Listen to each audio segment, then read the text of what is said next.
assuming it's okay, I would just like to say a few things about what's transpired this evening and over the last few weeks.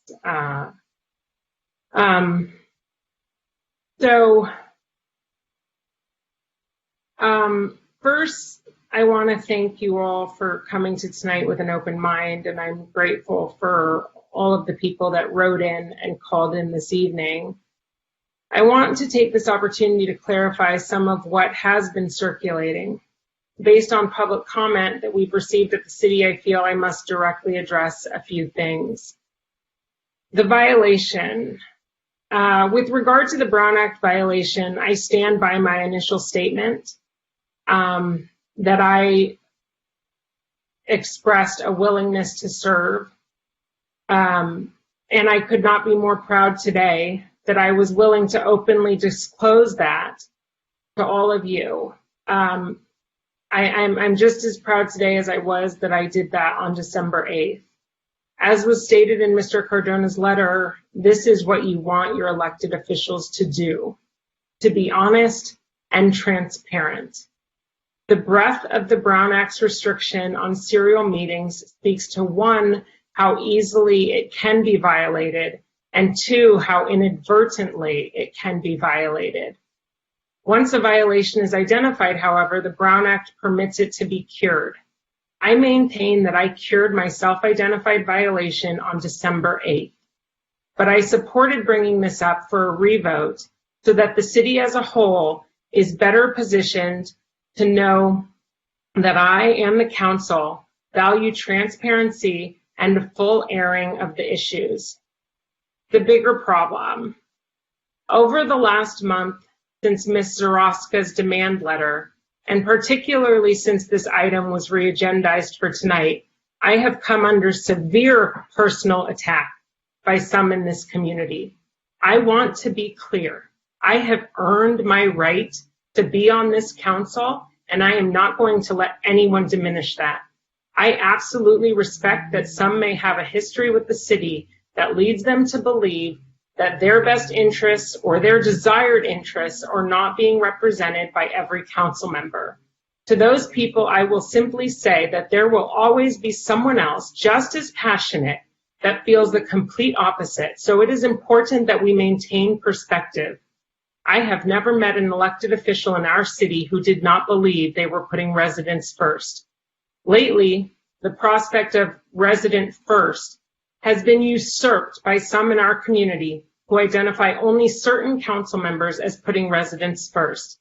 The funny thing about that moniker is that it would imply in a city of 90,000 plus that only that number that voted for the particular council member they believe puts residents first are the resident voices that deserve a say.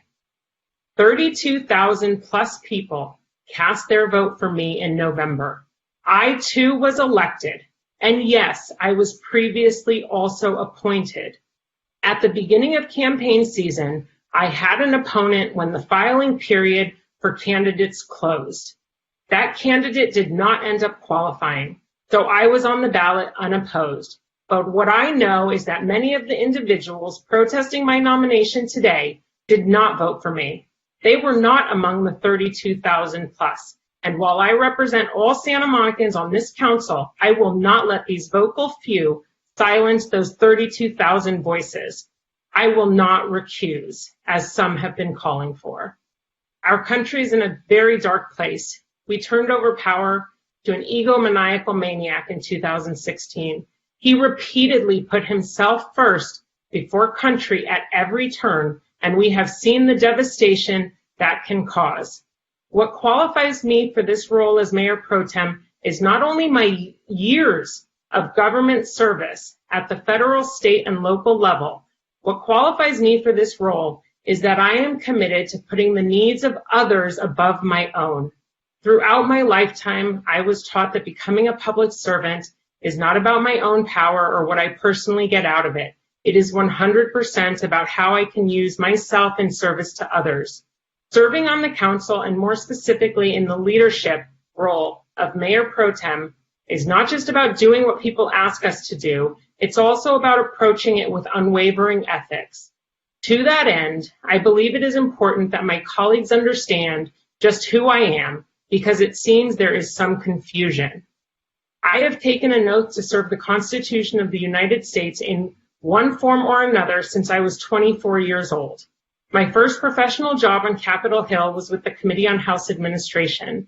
At that time, there was a scandal on the Hill within my own committee that showed me up close the clear responsibility that elected officials and their staff bear to be above reproach. When I was 33 years old, in order to begin my position with the Obama administration, first at Homeland Security and then at the White House, I had to receive a top secret, sensitive, compartmentalized information, DSSCI clearance from the FBI. For more than 9 weeks, my entire background was thoroughly investigated by agents on the ground who interviewed dozens of people in more than 6 states who had both direct and indirect contact with me over the course of my life. In short, I received my clearance, which is a testament to both how I conduct myself personally and professionally and how I have throughout the course of my life. I say all this so that everyone on this council understands that my ethics have never and will never be compromised.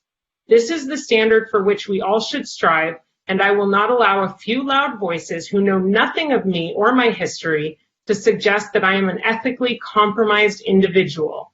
I take that very personally, and I will not stand for misguided accusations. We all make mistakes. A real leader admits them and takes responsibility. And sadly, apparently, I was the only one that chose to do so. I love this city. I love who we are and what we stand for. I do not wish to address the racist undertones permeating public discourse these last weeks and months, but I will say that I have an important voice and perspective. I have every right to serve as Mayor Pro Tem, and my years working in government and these past 6 months on the council amply qualify me to serve in this role at this time. I will not allow the disgusting rhetoric of some diminish me or the value my voice adds to our community or those I represent. I hope that the leadership and professionalism I have shown as council member and now Mayor Pro Tem have helped you all to see that I should continue in this role at this time.